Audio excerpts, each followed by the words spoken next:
Hey, this is Derek Murphy of creativity.com. Today I'm taking a look at Vellum using my PC. So what I have done is signed up with MacInCloud for an account. I made a little video kind of playing around or walking through that process and trying to figure it out. It wasn't that hard to figure out.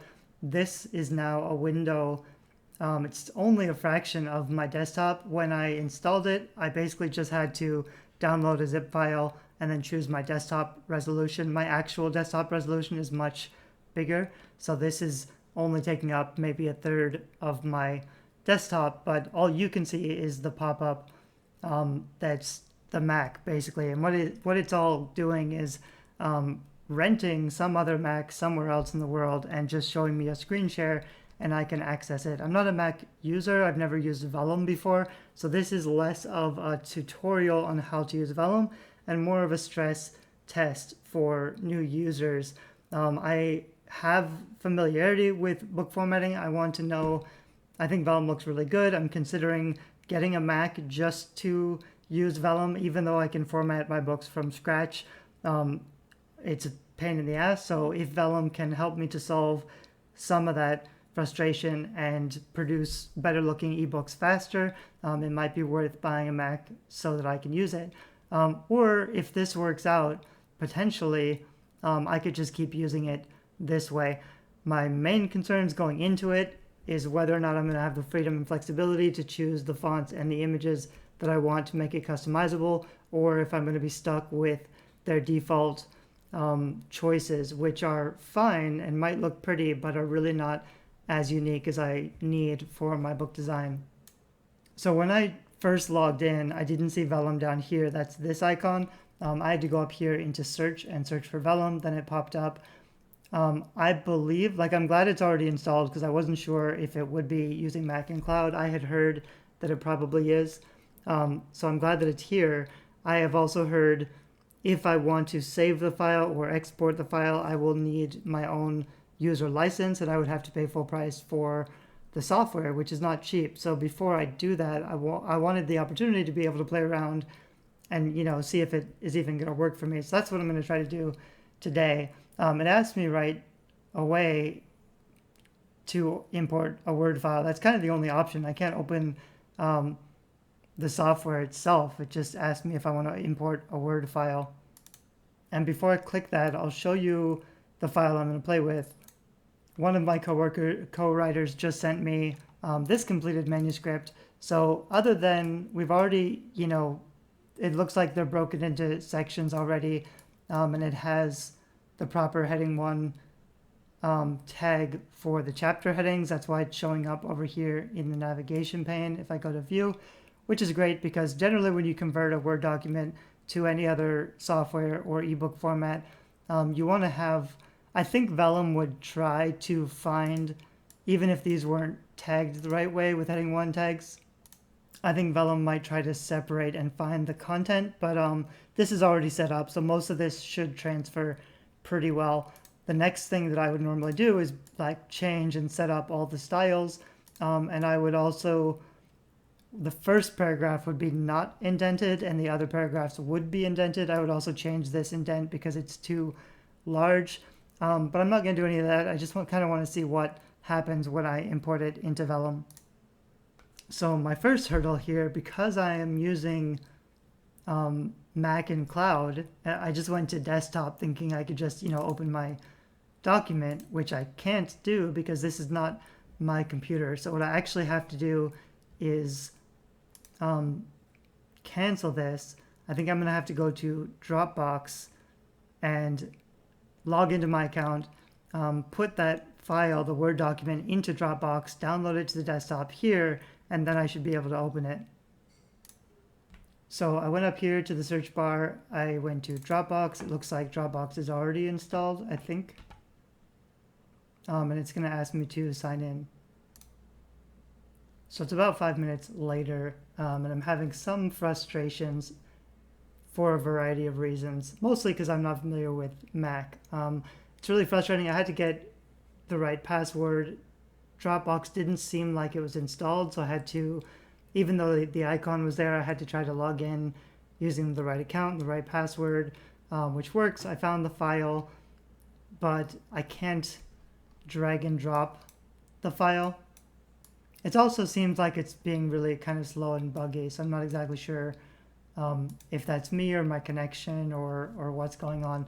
But I found the file I want, and now the challenge is getting it to the desktop, which is probably really easy if you're a Mac user, but I'm not. So it asked me if I wanted to open it. I tried to open it, and I get to this page because Office isn't installed. So I would probably need to log in with my Office account to be able to open Microsoft Word so that I could open my file. And all I'm trying to do is, move my file to the desktop. So this time it actually let me just drag and drop it. So maybe it's just being slow or buggy for whatever reason. So now I'm going to try it again. Now that this file is on the desktop, even though it took a while, I'm going to try to go to import. I'll import this Word file. That seems like it's working okay. And then here it is. So this is the end goal. Altogether, this wasn't too hard. From signing up to MacInCloud on my PC to opening this file, it might have taken me 20 minutes, 30 minutes. A bit of a learning curve, but now I know how to do it. It wasn't that hard to do. I have concerns about doing this every time.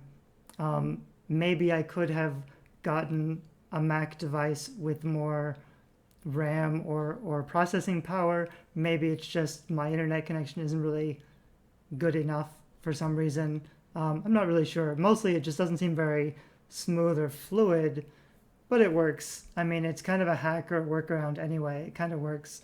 The other concern I had earlier was on Mac, you can't copy paste really well. On PC, you can Control C, Control V for copy paste. I use that all the time in book formatting. Maybe like if this is already a super clean book and I'm not planning on doing any edits, I may not need it. But even like, for example, if I was going to change an image, which I think I can do, and I wanted to, or I needed to copy paste the image to the top of all the chapters, that's normally what I would use. So if I can't do that, I think that's going to be frustrating and slow me down. I haven't watched a few tutorials, so I sort of know what's going on. I'll show you some of the stuff that I do know, and then I'll try to experiment with some of the stuff that I hope might work, but I am not really sure about. So already by default, I mean, this looks pretty decent. This is what it would look like in a Kindle Fire. Also, this is what the ebook would look like. I think this probably is going to work really well for making ebooks. I'm less confident that it's going to work for converting to print books as well, which is kind of what I need it for, because ebooks are relatively easy. Although, if it saves an hour or two, then it's probably worth it. Whereas print books can take a lot more finessing to get right. If this does a decent, quick job of formatting print books, that would be great. I suspect that the Vellum that's installed, because there are two versions of Vellum, there's an ebook formatting one, and there's one that includes paperbacks. My guess is that this is just the ebook version. And I can use it without having bought Vellum, but if I try to purchase, it's going to ask me to upgrade and get my own license if I want to save it. I will save it just for now. Yeah, so then it's going to ask me, do I want to upgrade to $249 or $199? And neither right now. I just want to know if this, I'm basically just playing around with the software to see if it's worth investing in, if I'm really going to be able to use it for what I need it to do. I'm also curious because I'm not familiar with MacInCloud. Like if I'm saving stuff to my desktop here, I don't know if when I log in the future, I'm always going to get the same machine and my files are still going to be there. I doubt it, so I'm not going to count on that, but I'm not really sure how that works. So let's just play around with some stuff.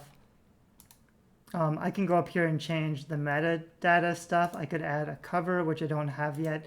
So that's kind of useful. I would normally do this stuff.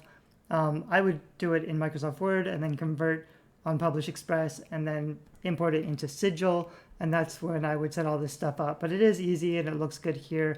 I also like that they have a title page.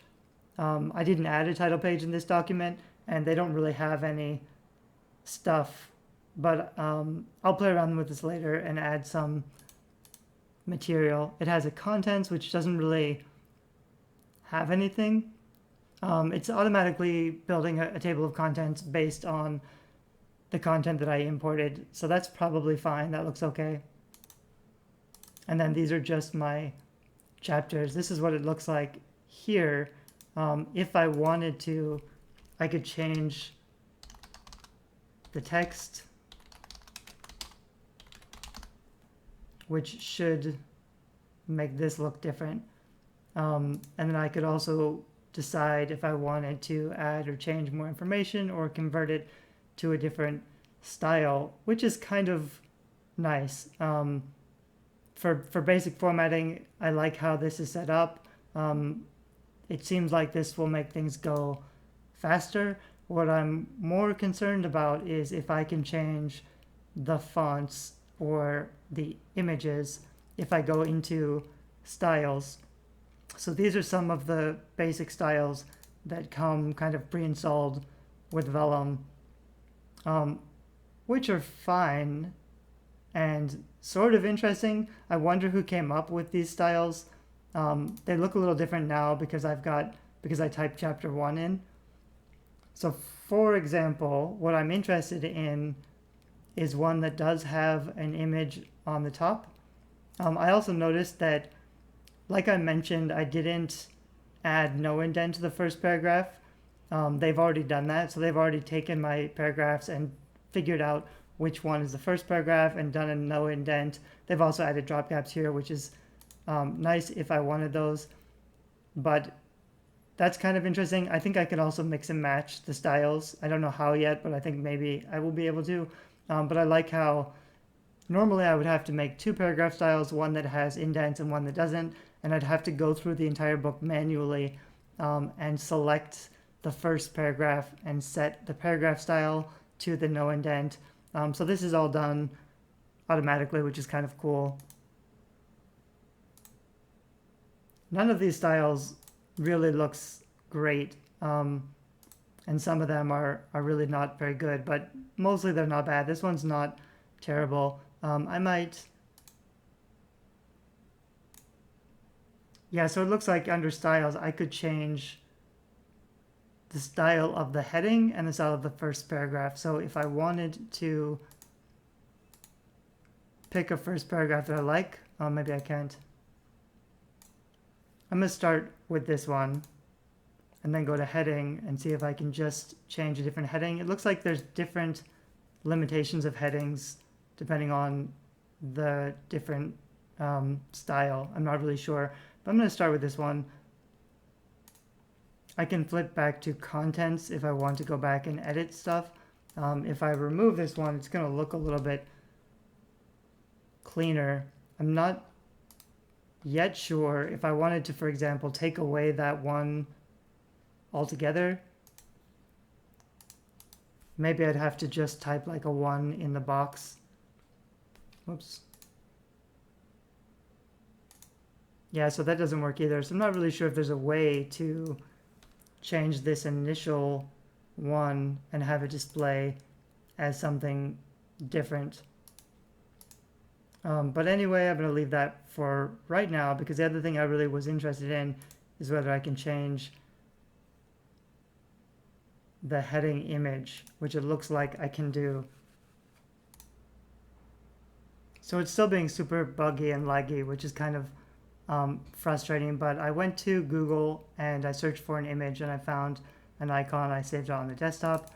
I'm going to select this image and now it puts it in there. So that's great. If I was formatting this in Microsoft Word, I would probably try to do something clever like put a 1 inside the image, but it's mostly fine, and at least I know that I can change this graphic, which was one of the big questions that I had coming into it.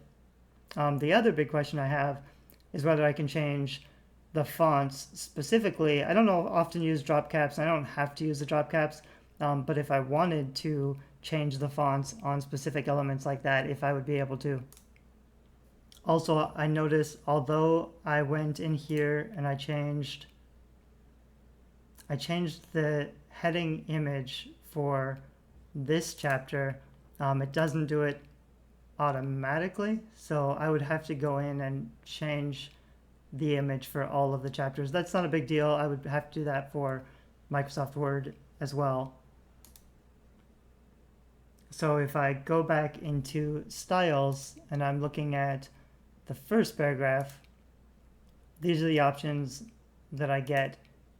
So assuming like if I had changed this style, I know that with like Sigil, for example, or sorry, with Scrivener, for example, it's not easy to do, but I think with Scrivener, I can get into the code basically for the styles and make changes and change the fonts, but I don't think I can do that here. So I dug a little deeper. What looks like is happening. Hold on a sec. I went back to the chapter 1 just because it's got that image. It looks a little bit nicer. So under styles,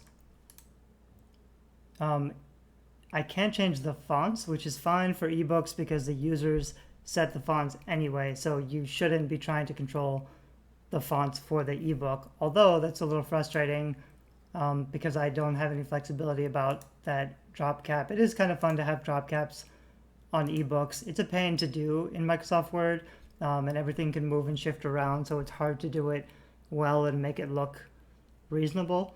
But it also looks kind of cool. I'm not really for or against it, but I think you know, it might look fine if you have everything else set up well.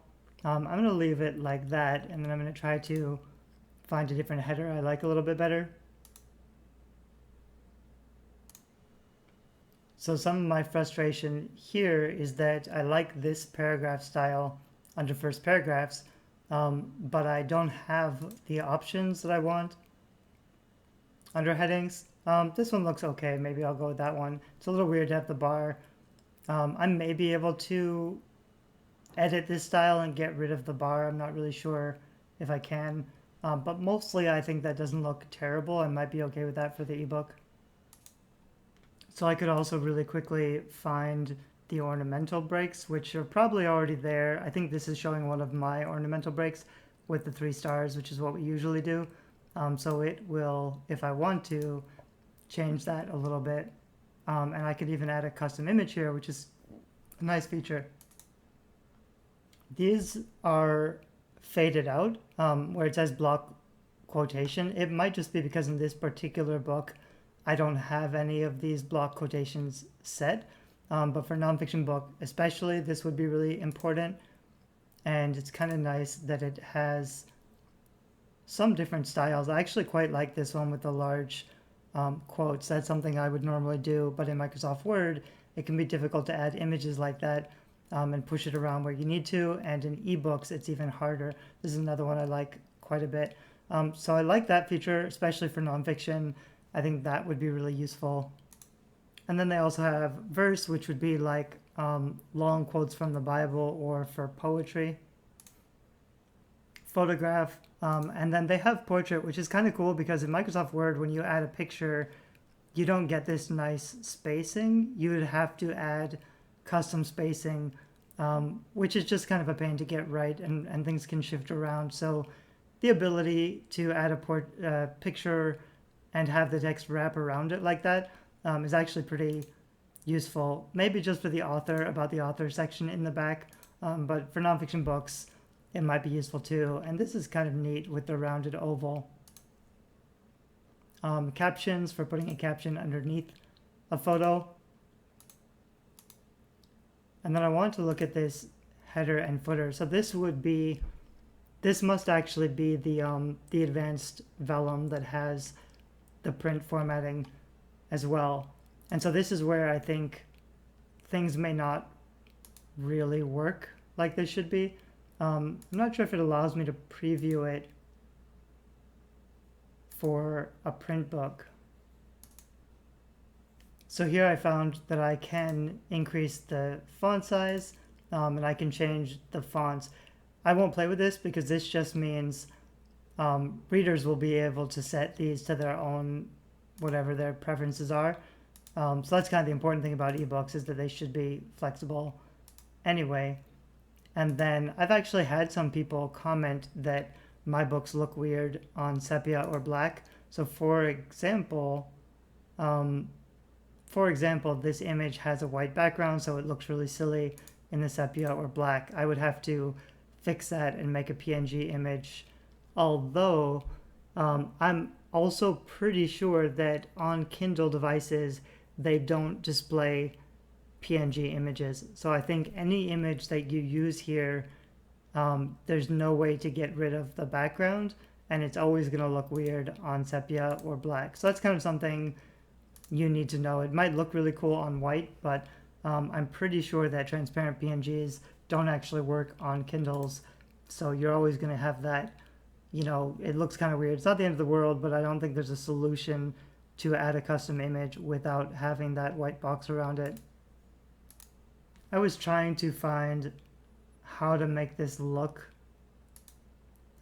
as a book, and I don't actually see it. All I can see under the preview when I click up here, oh, I see down here, here's a print. So I'm going to click on that and see what it looks like. Okay, so they actually do have a preview for print, which is kind of neat. I was concerned because this is a preview, but these are too low and too big, so this doesn't really look great. But I was hoping that the actual formatting looks a little bit different. So this is what it would look like. Actually, it's pretty similar. It's not terrible. There's a lot of extra space around the sides. There's not quite enough space here. I would format it a little bit different. It also looks like this is too narrow. So this is a 5x8, so that's why it's so narrow. And that's kind of weird, because if I wanted to format it by 6x9, which is a little bit wider, I wouldn't be able to see how that looks. I don't see a way to change the preview. I'm assuming that I would be able to, when I decide to save it, I would be able to change this size, which is fine. For now, I'll skip it. It does look like I can kind of preview it. I would have added more spacing in here, but it's not the end of the world, and it is a lot faster. It is kind of too bad that I can't, get in and add more spacing to the body. With the body, I can also change I can select the font for the print edition. It doesn't give me a lot of options, but these are fine. Crimson text mostly works fine. I probably would have also liked to increase the line height. This looks like it's about a 1.2 or 1.3. I would have put like a 1.4, depending on the type of book. So I wish I had a little bit more control. This is kind of why I think Vellum is, it might save a lot of time. It might look pretty good. I don't really care that much about my print editions anyway, because I sell a lot more ebooks. So I may decide that this is good enough for me just because it's easier. Even though I know I could make my print editions look better with more time in Microsoft Word or in InDesign, I could make it look really awesome. But there's a cost versus opportunity deficit. If I was spending too much time formatting my print books, it could take me 5 or 10 hours. It should take 2 hours to format a book, but if I was really doing like custom graphics and everything, it could take longer. And if I was just trying to throw something up really quickly, and especially if I didn't know how to format books and I just wanted to get it done, this seems like a pretty good option to get your print book done reasonably well, even though you don't really have a lot of options on how things look. So I actually did some Googling, even though I can't see it right now. I had to go into Google and kind of figure it out because I don't really know how to use Vellum or Mac yet. So there's a lot of other things I can do, but here if I go to File and Print Settings, it looks like it's going to give me some more options. So I would go to 5.25 by 8. That's what I would normally use. I can set the margins, which is great, and I can set the line height, which is kind of cool. It doesn't look like it's too precise. It's not telling me like what this line height actually is. But this looks like it's more 1.4. So it's not giving me a ton of flexibility, but it's giving me enough flexibility. And then it looks like I could set the inside margin as well. This is actually pretty big. I mentioned that there was a little bit too much space here. So I wonder if I just change this inside margin a little bit.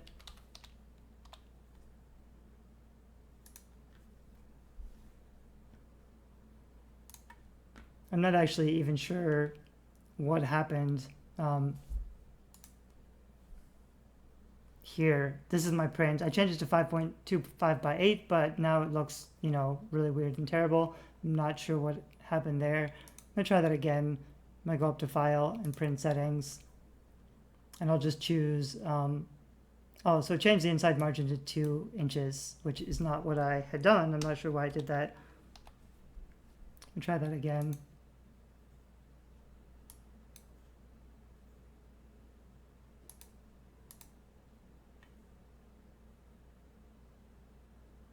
Yeah, so that looks a little bit better. 5.25 by 8. There's still a lot of extra space on the top and the bottom. It doesn't look like I can control the spacing between the body text and the headers and footers.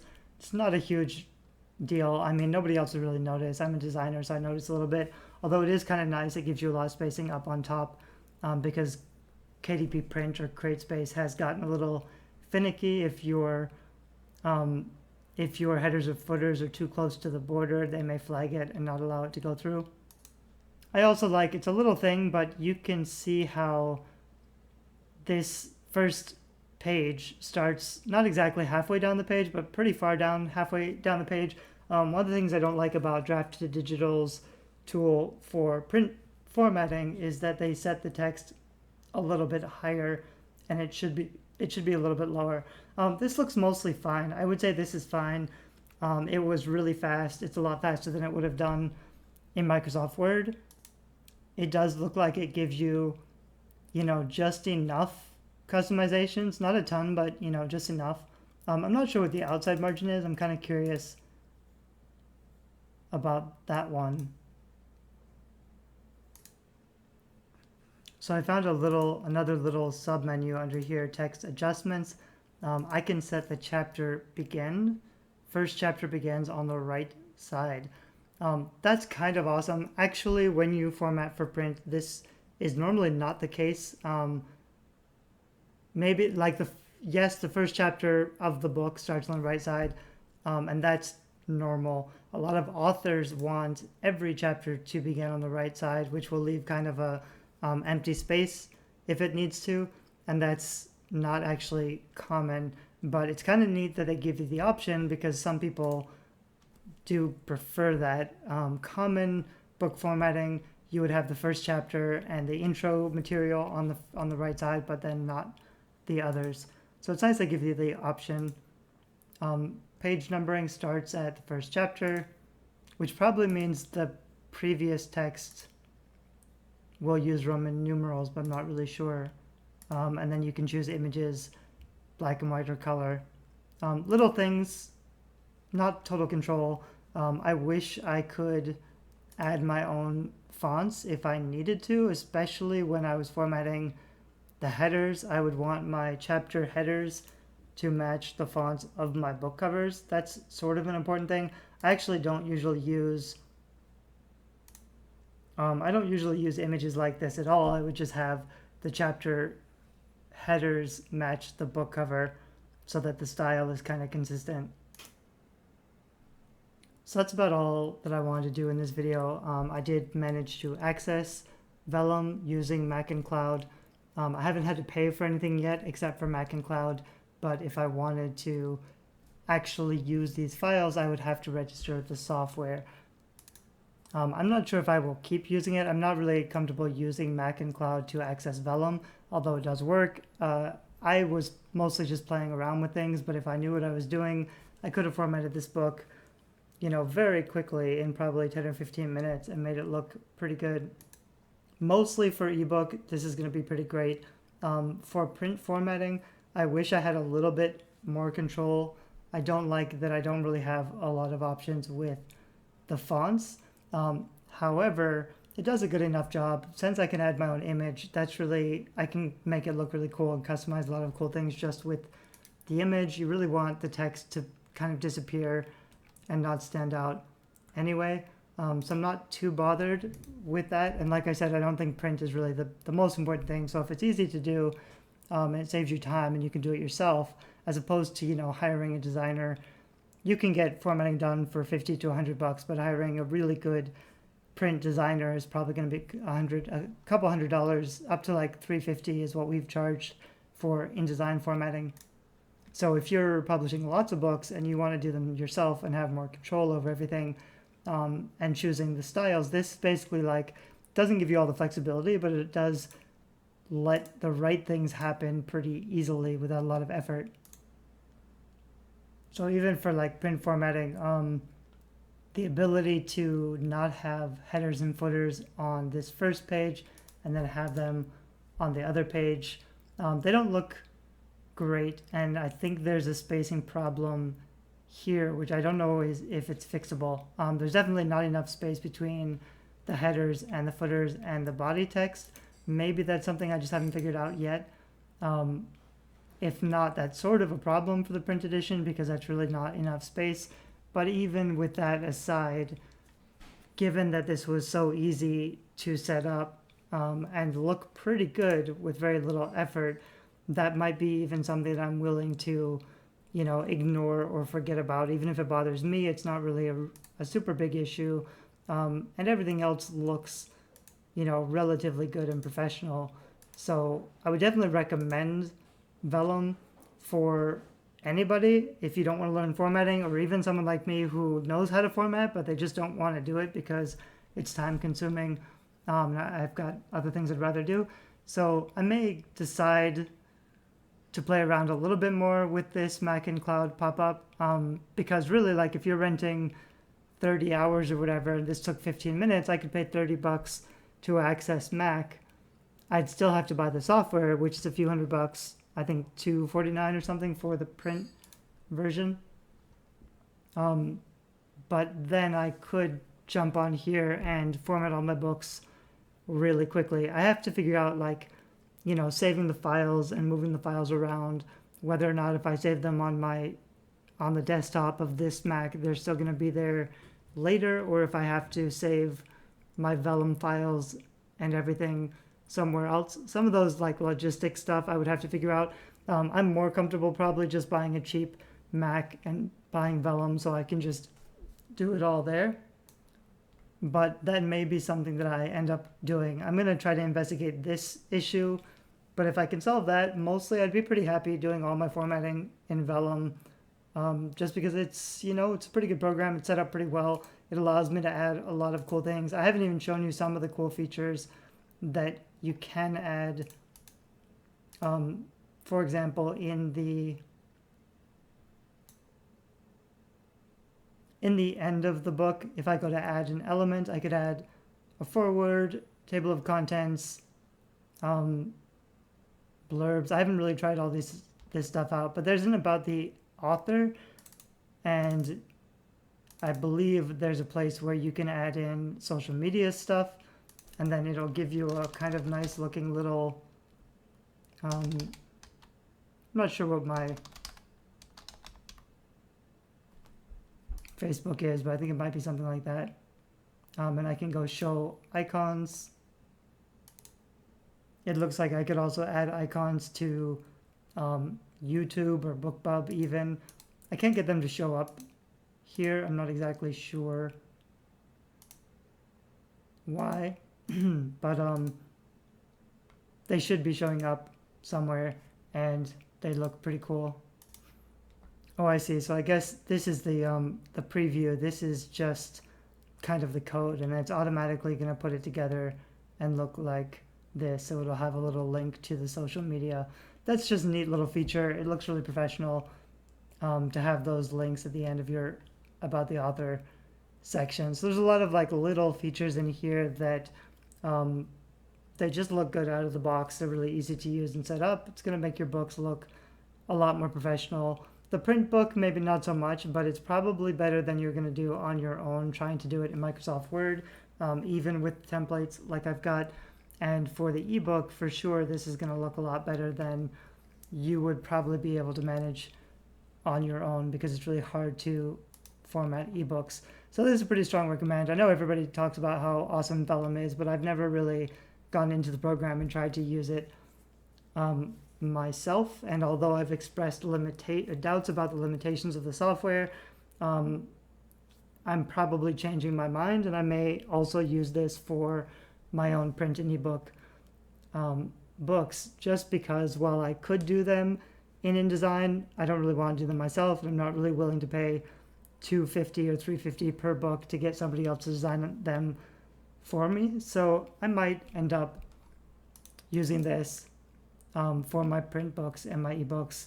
These look pretty great. I mean, for an ebook, this looks probably better than what I usually do for my ebooks, because I don't spend that much time, on the design part of them like I should. But out of the box, this works really well.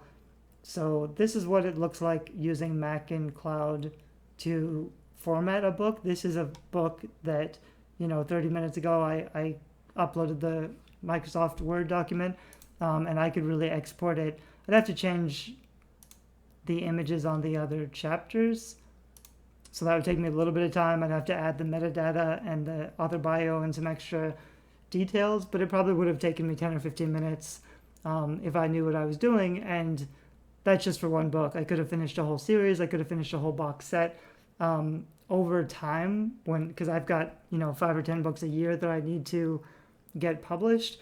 This is definitely going to be a strong investment. So I'll probably look into buying a Mac, because I'm not a huge fan of the MacInCloud pop-up, but it does work. I mean, on my PC, using the MacInCloud, which I just signed up for today, I was able to format this book in Vellum on my PC. So that's definitely an option, even if you don't have a Mac or you don't want to buy a Mac. It still works really well. It still looks pretty good. Probably is going to take me some getting used to, and it would probably take you a little bit of getting used to as well. But if you plan on publishing books, out of all of the things I could recommend for book formatting, this is probably what I would recommend. Thanks. Hope it helps a little bit if you're on the fence. Bye-bye.